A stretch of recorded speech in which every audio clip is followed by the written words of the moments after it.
And welcome guys to another video here on the Wrong Side Simulations channel, where we are always flying from the wrong side of the airplane, which is the right side, literally physically the right side of the airplane, where nobody else ever seems to fly. So anyways, today we have a little bit of a different video for you. This is one that I owe a fellow viewer of mine. I've had some issues trying to get this done, but this is St. Louis Airport made by RealWorld Scenery. I worked and lived in St. Louis for 2 years as a flight dispatcher, working just off the edge of this airport. So this airport's been very near and dear to my heart, and been wanting to share this video with the community and with anyone who is curious to how the airport looks in case they want to buy it. When I was first trying to do some streams, I kept having crashed desktops, which was unrelated to the scenery or anything like that. Got that resolved, but getting that fixed required wiping my computer clean. So then, once I got my computer back, I reinstalled the airport, and like a dum-dum, did a stream into St. Louis without checking to make sure that the airports were working. And once I landed, lo and behold, it was default scenery. So, next stream, I went and made sure I reinstalled the airport, everything was working, or at least I thought it was going to work, because I reinstalled it, and did the same thing again like an idiot. Landed in St. Louis, default scenery. So, got fed up with it. I did buy it from Sim Market and installed it myself.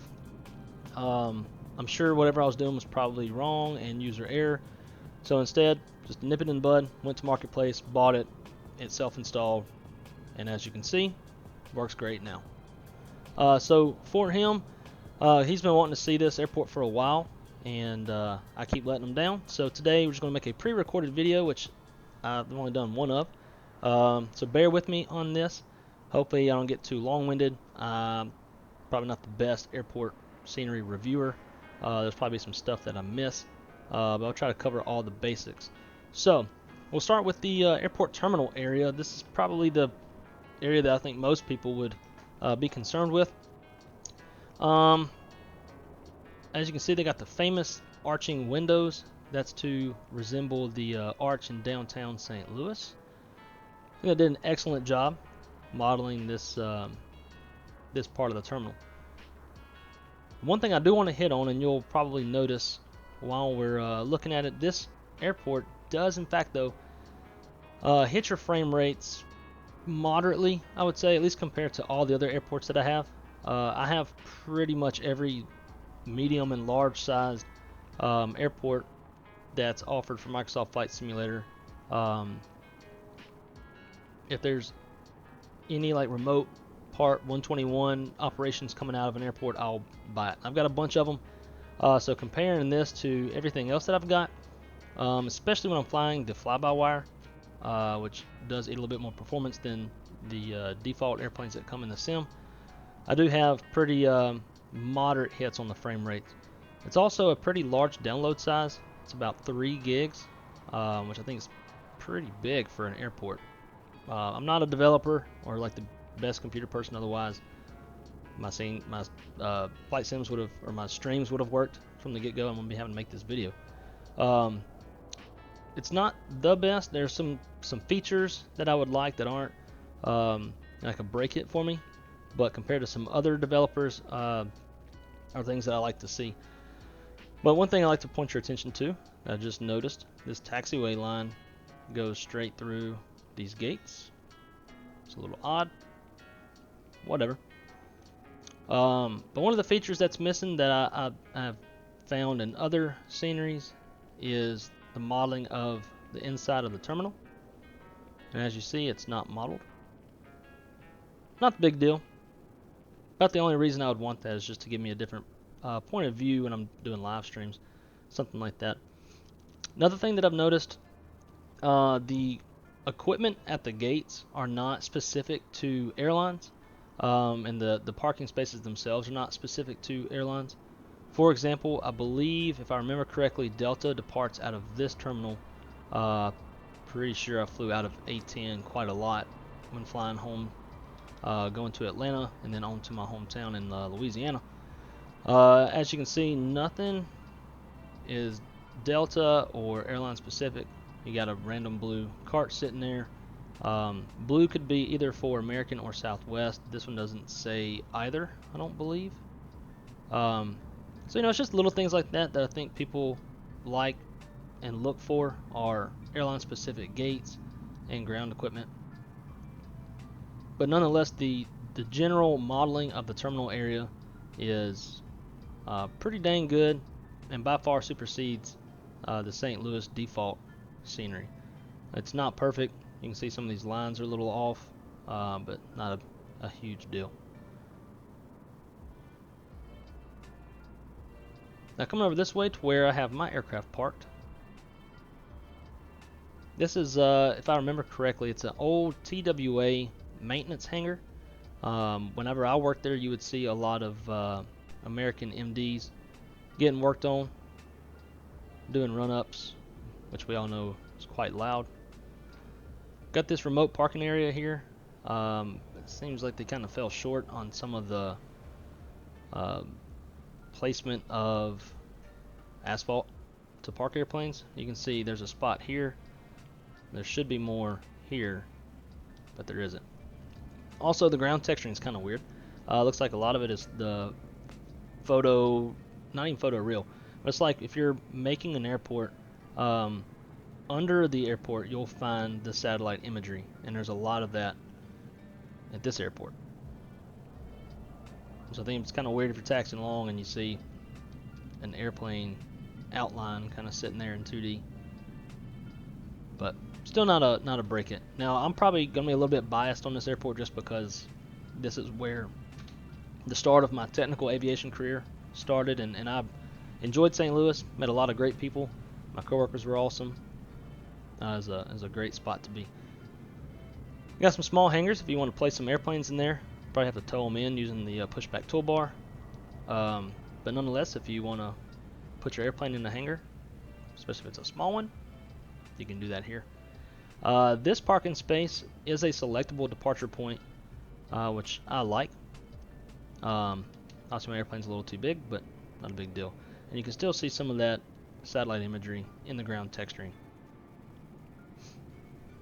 But I will give them this: the taxiway lines and the airport markings look pretty daggum good. They almost look reflective to an extent. Like if you look here, like how it kind of gets brighter as it goes, but that changes as you get away from it. It kind of looks like reflective ground paint to me, which I'm probably just speaking out the ass, and that's not at all what it is, but that's kind of the effect that I'm getting, and I really like that. I like how like it's brighter than these markings, as if it's reflective paint, kind of like what you would find on the road when you're driving. Somebody's landing. At least I thought they were. I don't know if y'all have this same issue, but there's a lot of times I'll hear AI aircraft engines and not see an airplane. Whatever. Anyways, moving on. Got a lot of the snow plows and salt trucks and that kind of stuff for wintertime. Do get a fair amount of snow in St. Louis. This will be a great airport to fly into in the wintertime, especially got live weather running and they're getting some good winter weather. That'd be a lot of fun. I don't know just how far their modeling of their buildings go. This building here is the building that I worked in. There is the OCC for Trans-States Airlines, GoJet Airlines, as well as FAA offices are in here, and that looks nothing like the airport or the building, but not a big deal. It's not part of the airport, so I wouldn't find that as a requirement. Now if we move over to this direction, this is the hangar area for Trans-States Airlines and GoJet, which is why you can see an Embraer 145 in the satellite imagery here. And it's just kind of weird because you've got an actual airplane there, but then satellite imagery of an airplane there. And a lot of this is just like storage area for a lot of the maintenance vehicles for the airport owned by the city. And then I'm not sure how many people know this, but there's a Boeing factory in St. Louis. If you go to the Boeing YouTube page, you'll see a lot of videos for their new trainer, new F-18 and F-15, and a lot of those videos are shot here in St. Louis. You can see the satellite imagery of some of the hangars right there. But if I'm not, oh, hey, that's weird. Okay, well, I guess if you get close, the hangars pop up. You'll definitely find some F-15s and F-18s sitting in here. Whenever I would be at work, I'd step outside for a short period just to take a little breath, fresh air, and often would find F-15s or F-18s taking off an unrestricted climb or flying the pattern. It was a lot of fun to watch. You can also see the, to me, looks like probably Poseidon, or however you call it. Whatever. But yeah, so the Boeing's got a factory over here. These are their hangars. And I believe that these buildings there are just auto-generated by the sim. You would think that something as iconic for an airport as a Boeing factory, where they're also building the 777X wings, you would think that they'd have those modeled. That'd be a pretty substantial part of the airport, but not seeing that. Those buildings over there are also part of Boeing, and no buildings. In this direction, this is the cargo ramp. Find FedEx and UPS sitting over here. And then some GA stuff. Do have some more hangars that you can place your airplanes in if you like. And by placing them, again, I mean towing them into there yourself, not starting inside of them from the world map menu. Got a fairly large size one over there. Probably put you a citation.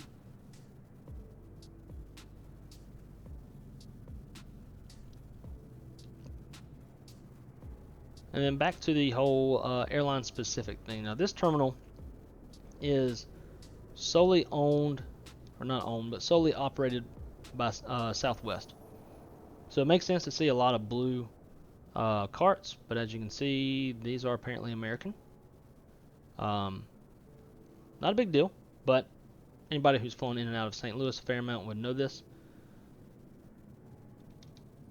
But they do have some really nice modeling on signs in the building over here in the on the passenger drop-off area, same as the main terminal. Run over here real quick and take a look.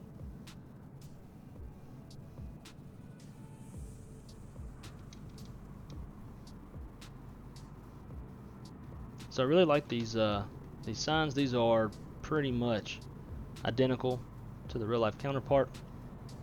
Even the parking is the same way. You would pull straight in, drop a person off, pull into this lane, and stay in here until you get to this area, and then proceed your way down. So there are some cons. It does take some hits on your frame rates, and it's a pretty large download for an airport, but all in all, it's a good looking airport. It's got a few imperfections. Nothing I would find is a big deal. I think the primary area that people would focus on would be over here at the airport terminal. And as far as landing and taxiing in, taxiing out, and taking off, you'd be more than fine.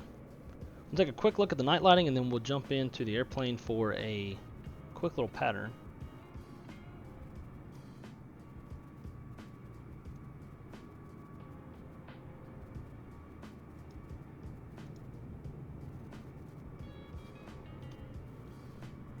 So as you see, you've got some pretty good night lighting. You know, if you're taxiing in and you turn off lights and your taxi lights off, so that you're not blinding your marshaller, you'd be able to see the taxi or the gate lines. And to me, that's what's most important. Is at night I can see those when I'm taxiing in. Even the numbers on the gates are illuminated. I really like that.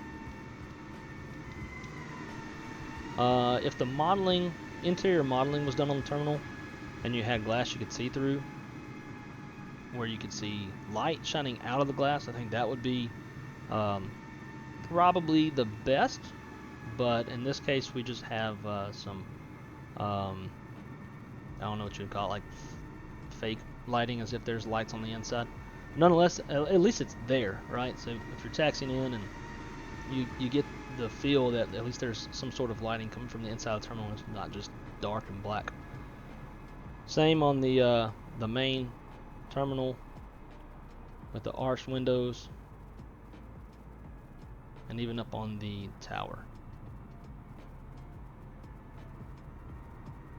So that will conclude at least the drone camera footage and the up-close look at the airport. If there's anything more that I'm missing, please put it in the comments, and I can always make another rendition of this, or if there's anything that you want to see, I can hit on it. For now, we're going to end this portion of the video and meet y'all back inside the cockpit of the airplane, and we'll take a look at performance and see how that looks, and fly a quick pattern so you can see what the approaches look like airborne.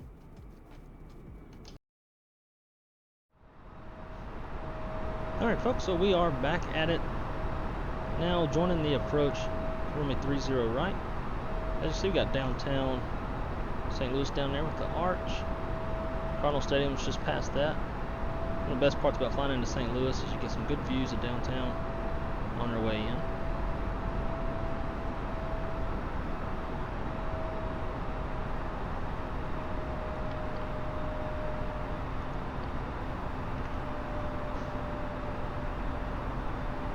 On the approach, we are hand flying.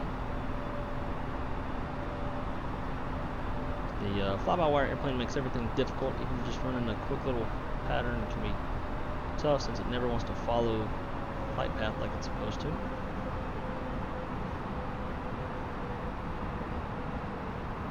Put the gear down.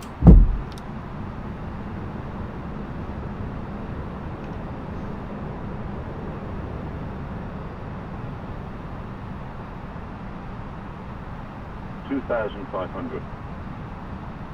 So one of the reasons why I like to do some of these little test flights when you get a new airport is sometimes the ILS is a bit wonky. Sometimes it's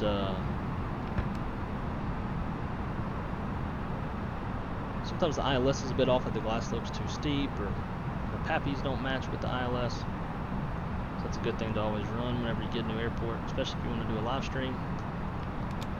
Make sure it works right.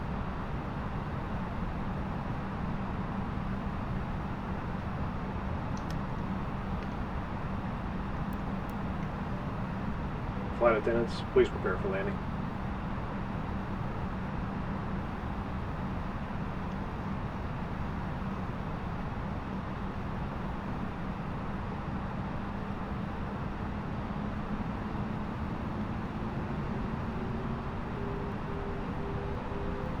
Glide slope, low clouds, Cat 3 dual, autopilot 1 and 2.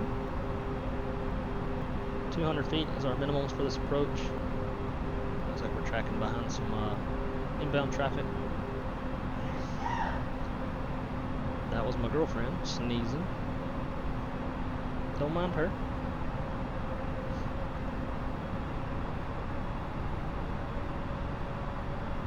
A little bit of a wind shift. So, like we were talking about, we are perfectly on the ILS, yet the PAPIs 1,000. are quite a bit off.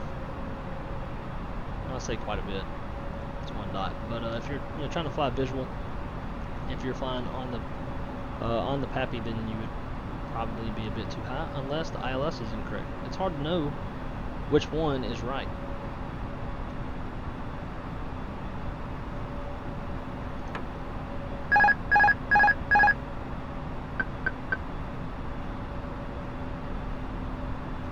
Here I would say the ILS looks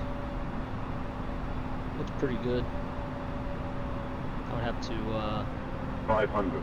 stay high a bit and fly the PAPI 500. to see which one looks more correct than the other one. 400.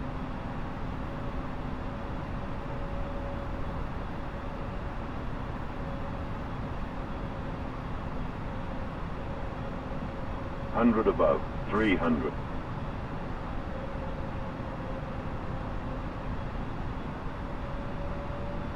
Minimum 100. 50, 40, 30, 20, retard. 5.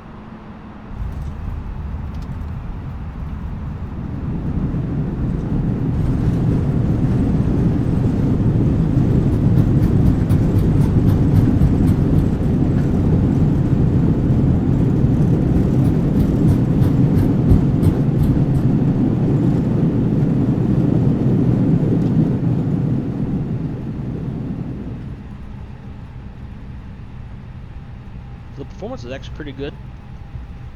I think it looked pretty smooth while we were landed.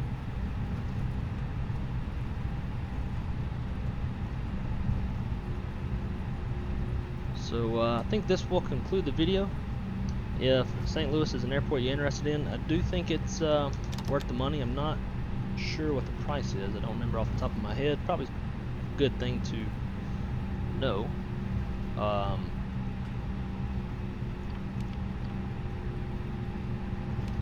But yeah, I mean, for me, I really like St. Louis, but I've got a connection to the airport, so for me, it's worth it. Even though the performance isn't the best, it's a large download and it's missing some features that other airports have. Well, hopefully, this video will help you make your decision if you whether or not you want to purchase the airport.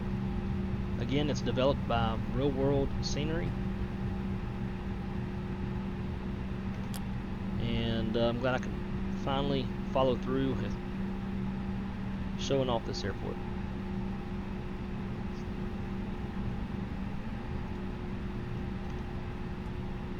So thank you for watching, and if you like this review and you like any of my other content, check out some of my live streams for full flights, more procedural type stuff. If you feel that I have earned your subscription, I hope that you would subscribe and hit the like button and help me gain some traction on getting this channel rolling. And other than that, we'll see y'all on the next one.